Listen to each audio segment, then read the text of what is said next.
ಮಳೆ ರಾಜ್ಯದಲ್ಲಿ ಈಗಾಗಲೇ ಮುಂಗಾರು ಮಳೆ ಅವಧಿ ಆರಂಭಗೊಂಡಿದ್ದು, ರಾಜ್ಯದ 16 ಜಿಲ್ಲೆಗಳಿಗೆ ಮುಂದಿನ 7 ದಿನ ರಣಭಯಂಕರ ಮಳೆ, ಗಾಳಿ, ಮಿಂಚು, ಗುಡುಗು ಸಿಡಿಲು ಸಹಿತ ಭಾರೀ ಮಳೆ ಬೀಳಲಿದೆ ಎಂದು ಹವಾಮಾನ ಇಲಾಖೆ ಯೆಲ್ಲೋ ಅಲರ್ಟ್ ಘೋಷಣೆ ಮಾಡಿದೆ.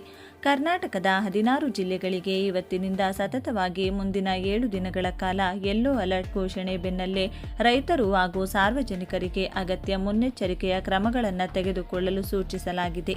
ಯಾವ ದಿನಾಂಕದಂದು ಯಾವ ಜಿಲ್ಲೆಗಳಿಗೆ ಸತತ ಮಳೆ ಬೀಳಲಿದೆ ಎನ್ನುವ ಸಂಪೂರ್ಣ ಮಾಹಿತಿಯನ್ನು ತಿಳಿದುಕೊಳ್ಳಲು ತಪ್ಪದೆ ವಿಡಿಯೋವನ್ನು ಕೊನೆವರೆಗೂ ನೋಡಿ.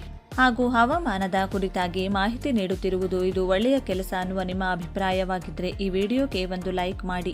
ಕರಾವಳಿ, ಉತ್ತರ ಒಳನಾಡು ಮತ್ತು ದಕ್ಷಿಣ ಒಳನಾಡಿನ ಹಲವು ಜಿಲ್ಲೆಗಳಿಗೆ ಹವಾಮಾನ ಇಲಾಖೆ ಯೆಲ್ಲೋ ಅಲರ್ಟ್ ಘೋಷಿಸಿದೆ.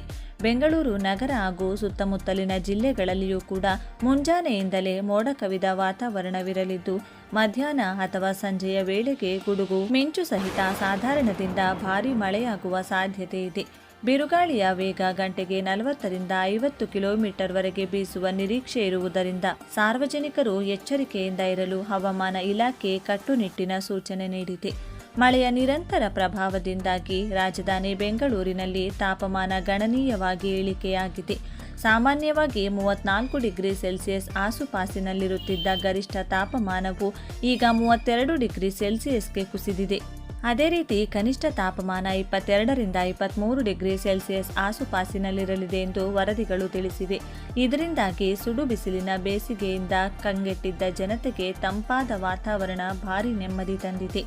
ಉತ್ತರ ಒಳನಾಡಿನ ಜಿಲ್ಲೆಗಳಾದ ಕಲಬುರಗಿ, ರಾಯಚೂರು, ಯಾದಗಿರಿ, ಕೊಪ್ಪಳ ಹಾಗೂ ಕರಾವಳಿ ಕರ್ನಾಟಕದ ದಕ್ಷಿಣ ಕನ್ನಡ, ಉಡುಪಿ, ಉತ್ತರ ಕನ್ನಡ ಜಿಲ್ಲೆಗಳಲ್ಲೂ ಗುಡುಗು ಮತ್ತು ಸಿಡಿಲಿನ ಅಬ್ಬರವಿರಲಿದೆ ಎಂದು ಹವಾಮಾನ ಇಲಾಖೆಯ ಅಧಿಕಾರಿಗಳು ಮಾಹಿತಿ ನೀಡಿದ್ದಾರೆ. ಬಲವಾದ ಗಾಳಿಯೊಂದಿಗೆ ಸಾಧಾರಣದಿಂದ ಭಾರೀ ಮಳೆಯಾಗಲಿದ್ದು, ಕರಾವಳಿ ಭಾಗದಲ್ಲಿ ಸಮುದ್ರದಲ್ಲಿ ಅಲೆಗಳ ಅಬ್ಬರ ಹೆಚ್ಚಾಗುವ ಸಾಧ್ಯತೆ ಇದೆ.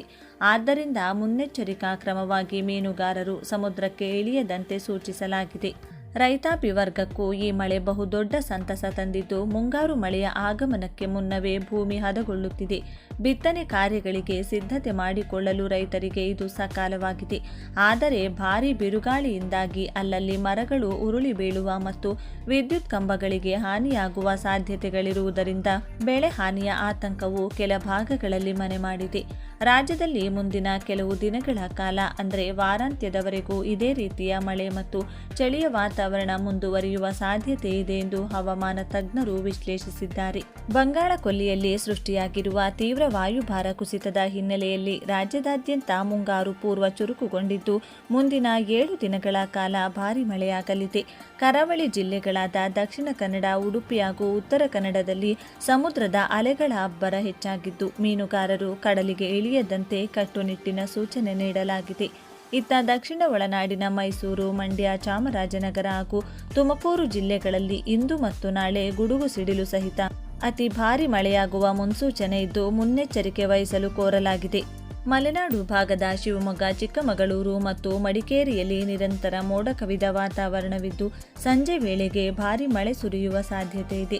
ರಾಜಧಾನಿ ಬೆಂಗಳೂರು ನಗರ ಹಾಗೂ ಗ್ರಾಮಾಂತರ ಜಿಲ್ಲೆಗಳಲ್ಲಿ ಗರಿಷ್ಠ 32 ಡಿಗ್ರಿ ಸೆಲ್ಸಿಯಸ್ ತಾಪಮಾನವಿದ್ದು, ರಾತ್ರಿಯಾಗುತ್ತಿದ್ದಂತೆ ಸಾಧಾರಣ ಮಳೆಯಾಗುವ ನಿರೀಕ್ಷೆ ಇದೆ. ಉತ್ತರ ಒಳನಾಡಿನ ಬೆಳಗಾವಿ, ಧಾರವಾಡ, ಬಾಗಲಕೋಟೆ ಸೇರಿದಂತೆ ಪ್ರಮುಖ ಜಿಲ್ಲೆಗಳಲ್ಲಿ ಅಲ್ಲಲ್ಲಿ ಆಲಿಕಲ್ಲು ಮಳೆಯಾಗುವ ಮುನ್ಸೂಚನೆ ಇದ್ದರೆ, ಕಲಬುರಗಿ ಮತ್ತು ರಾಯಚೂರಿನಲ್ಲಿ ಗರಿಷ್ಠ 38 ಡಿಗ್ರಿ ಸೆಲ್ಸಿಯಸ್ವರೆಗೆ ಬಿಸಿಲಿನ ತಾಪಮಾನ ಮುಂದುವರಿಯಲಿದ್ದು, ಸೆಕೆಯ ವಾತಾವರಣ ಇರಲಿದೆ. ರೈತರು ತಮ್ಮ ಕೊಯ್ಲು ಮಾಡಿದ ಬೆಳೆಗಳನ್ನು ರಕ್ಷಿಸಿಕೊಳ್ಳಲು ಅಗತ್ಯ ಮುನ್ನೆಚ್ಚರಿಕೆಯ ಕ್ರಮಗಳನ್ನು ಕೈಗೊಳ್ಳುವಂತೆ ಕೃಷಿ ಇಲಾಖೆ ಪ್ರಕಟಣೆಯಲ್ಲಿ ತಿಳಿಸಿದೆ.